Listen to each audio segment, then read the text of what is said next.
नज़म का सरनामा है मुर्शद दे घर सन।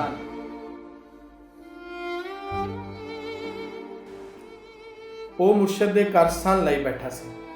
मैनू खबर हुई तो मेरा तन मुड़के विच पिघल गया। ये तू की कीता है भलिया लोका, तू मुर्शद दे घर जा सन लाई। चुप चपीता बैठा मेरे वल वेखे जो जीभ तालू नाल सी बैठा होवे। ओए बोल, ये की ये चर्ज खेड बनाई बैठा है?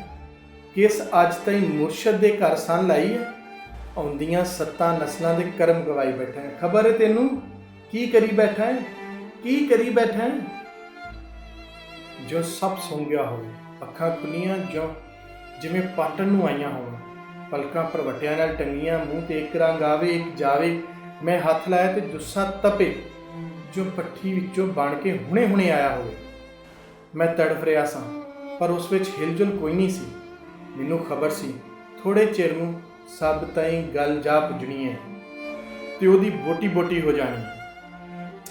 मेरा दिल करदा सी वो दस्से ते सही उस इंच क्यों कीता है। खबरे उस ताईं मेरी से कपड़ गई ते हौली जी कहंदा है मुर्शद दे कहण ते सब कीता है। कूड़ ना मारो पागल दिया पुत्रा, कौन मने सी तेनू, कौन सुने सी तेरी उल्टी फिकर नू। फिर एकदम उठ खलोता ते इंज बोलन लगा जो मिर्जे दी वार मुड़ लिखदा होवे। आखे जिस मुर्शद दे घर सन नहीं लाई उस मुर्शद दा एक शब्द नहीं सुनिया, एक शब्द नहीं सुनिया। मुर्शद दा घर खाना काबा जिथे लोकी सजदा टेक, रब दूर दराडी बैठा लोचे। कोई सन लावे इस इट्टां दी चार दीवारी नूं। मैं कीती रब दी इच्छा पूरी। मैं पुगया मैं सब तो पहलों उस कोल जावां। मैं कीता पालन जिक्र दा, मैं पीता जहर प्याला फकर दा।